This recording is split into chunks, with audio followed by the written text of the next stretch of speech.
Crafty Meraki friends, welcome back to the channel. Aditi here, and I am today going to be inspiring you all with clean and simple, quick and easy cards.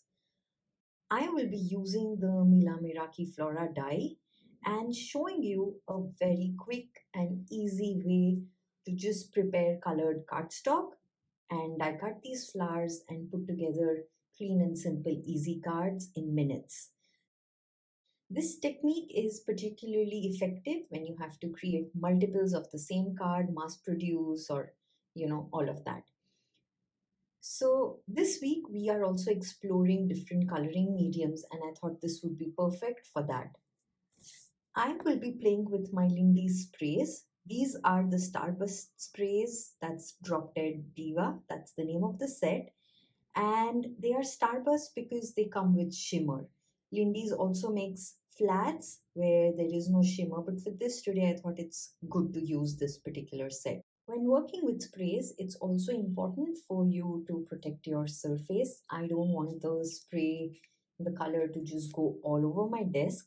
So I am going to be using just a carton box for that very reason, so that I can place my cardstock in here and then spray, and the spray will just move around right here in the box.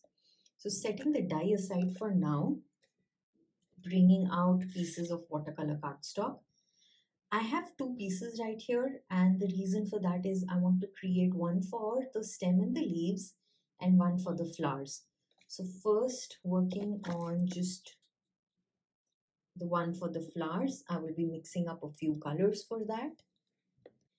I'm just shaking my sprays sideways because what that does is it gets all that mica that is settled underneath, all the shimmer moving.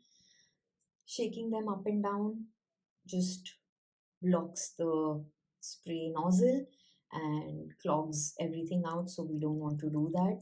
Shaking sideways is the most effective thing. Now, since these are water reactive, I am going to first spray water on my watercolor cardstock, and I also just like to place a little kitchen napkin underneath. And I do this because I don't want my box to just get all soppy. So bringing that, I can now spray water, and I'm going to go in with the blue, which is Sassy Sapphire first.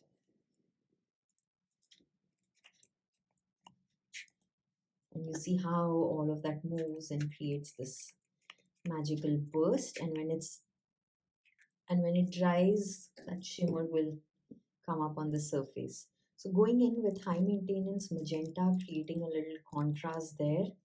So when our flowers are die cut, we have a variation. I'm going to first just move this around, making sure the color comes back to the center there, and I will now spray the magenta at places. And you see when the two meet together, it's creating that fabulous purple. So I don't want too much. I'm just going to again move my paper around to create some pretty blends between the two colors. And I can drip off any excess.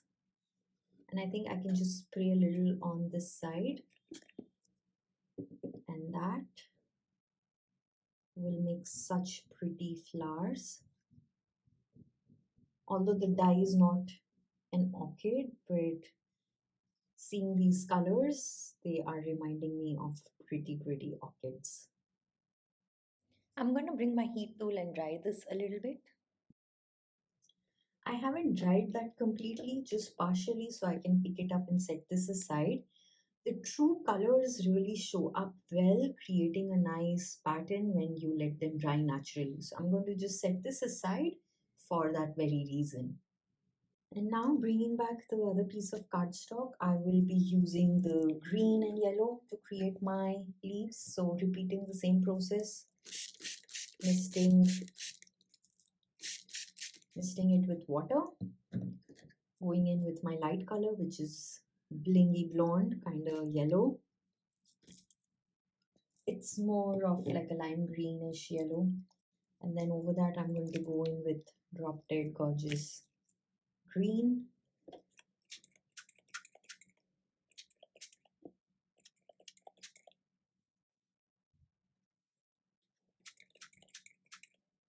and I think that looks good. So I'm going to set these aside to naturally dry and then be back. So that is a look at the colored paper. You see all that fabulous shimmer, the blends, and how the colors have dried. This is for our leaves, bright and perfect. And this is bright, of course, because of the colors I've chosen, but there are so many kinds of sprays out there, and depending on what you use, you're going to get a different result. You could use your distress spray stains, oxides, so many brands out there, really. So, anything that you have, and your result is going to be very different. Now, for die cutting these, I am bringing out my dies and I'll show you what exactly we are going to do because everything is attached. It's a single die. So first I will die cut the flowers and I am going to place them on the paper in this manner with the stem hanging out. So just cutting the flowers, that's about it. That's what I want to do. And in this way I can, with this single sheet, cut at least 6 flowers. So, and I will run this through my die cut machine and then flip and rotate and use that entire paper to cut out flowers. And then I will move to the green and yellow and I'll offset. I will actually just not completely offset the flower because I want to make sure I have a little base overlapping there, just so when I glue everything together it's easy. So I'm going to place it in this way, even though a part of that flower is going to be die cut. So same here too. I am going to just place that slightly on there just so I get a little base to glue my flower over that. And I'll repeat that same thing right here. And again, cut out as many flowers I cut, I will cut out that many leaves and stems and then be back. So that is a look at all the die cuts and you can see how effectively that has worked to create shaded flowers. I was able to die cut 6 flowers and 6 leaf stems and 2 extra flowers because I want to show you how you can use these to create a little more depth and dimension. Now let's put these together. So for 2 flowers, I'm going to use a little foam tape and show you how to create dimension. But the rest is very easy using liquid adhesive to glue them together. So I'm just going to quickly segregate and see which die cut flower is for which stem. And now you can see why I intentionally left that base there because that will help us glue all of this together. I'm just going to bring my precision scissors and cut off this excess on my flower because that is where it attaches to the leaf part. And now it's easy. I'm going to apply liquid glue to the part of the leaf and stem which has that flower base right in place. And you see I have a flower with that leaf and stem ready. So I'm just going to do that for all of these. You can definitely die cut all of your flowers on white cardstock and then spray them with color. That's another way of doing it. I just find this slightly easier because you see the colors don't get muddled and we get a different color for our flowers and then for our leaves. When mass producing, the easiest way to do it would be to maybe one day just color your cardstock, then the next day to die cut everything and assemble it. I know a lot of people who love splitting down the process of creating so it doesn't seem too overwhelming. And in that case, something like that would really be effective. So, with that, our flowers are ready, and I wanted to show you another option. And that one idea would be is that you can just use foam tape, offset this slightly, and add that right over there to create a little dimension for the flower. That just makes it look very 3D. So I'm going to do that for just these 2 pieces and show it to you. Cutting my foam tip down to a really smaller piece.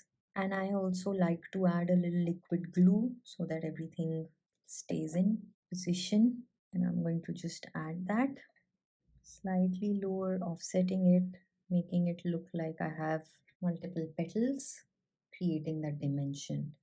For this flower, I have glued back the flower center right in there so I don't have an odd looking hole in between. And that is how that looks as a three-dimensional flower. And then it's always a good idea to just curve and give that slight upward curling to the petals to create a little more depth and illusion of it being three-dimensional. Now I have here two A2 card bases. One is a white card base and the other is a black card base with a white card front, slightly smaller than that.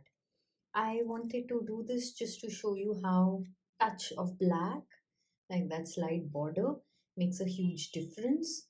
So now we are going to do a little ink blending to create a simple background for our cards. Setting that aside, we will be directly working on the white card base and then on this white card front before gluing that.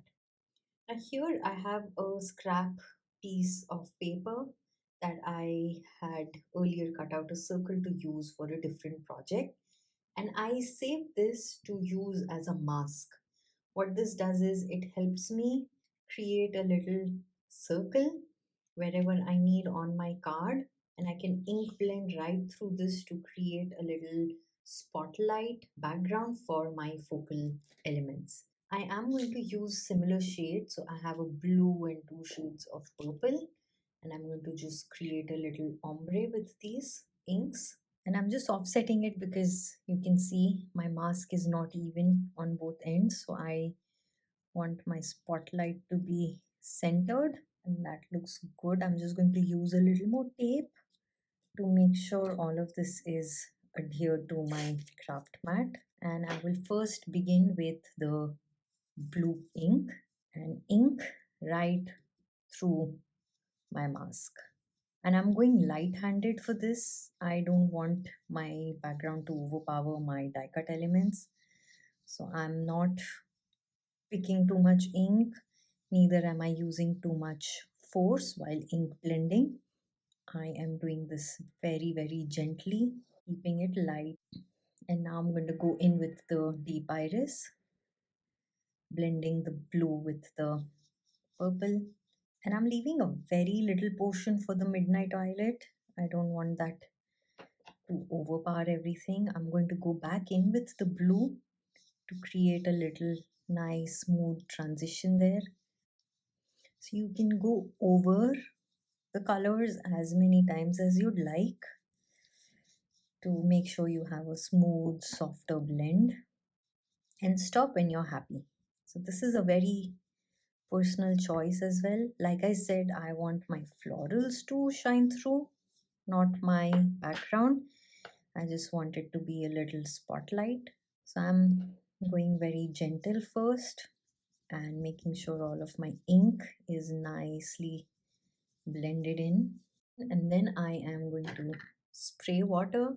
What I'm doing is spraying water on my palm and then just sprinkling that with my fingers to create nice splatter blotches. And I'm going to get a paper napkin to blot all of this.